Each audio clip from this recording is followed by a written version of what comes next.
शिवसेना ठाकरे गटाचे खासदार संजय राऊत यांनी लिहिलेल्या नरकातला स्वर्ग या पुस्तकाचं आज संध्याकाळी रवींद्र नाट्य मंदिर इथं प्रकाशन होणार आहे। मात्र त्यापूर्वीच या पुस्तकाची बरीचशी चर्चा सुरू आहे। त्यातल्या त्यात महत्त्वाचं कारण म्हणजे राऊतांनी या पुस्तकामध्ये केलेले विविध खुलासे आणि खळबळजनक दावे।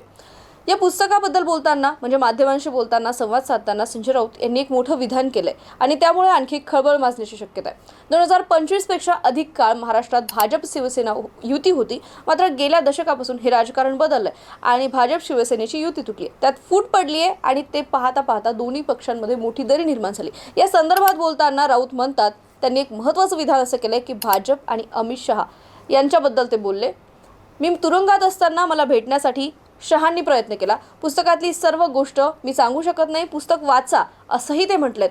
पण अमित शहा दिल्लीत आल्यानंतर भाजप आणि शिवसेनेत दरी पडल्याचं सुरुवात झालं, इथूनच खरी गोष्ट सुरुवात झाली। अमित शहा यांना अरुण जेटलींनीही समजावलं होतं, असं करू नका, शिवसेना आपला खूप जुना पक्ष आहे, पण त्यांनी ऐकलं नाही आणि त्यांच्यामुळेच शिवसेना आणि भाजप यांच्यामध्ये फूट पडल्याचं राऊतांनी म्हटलंय।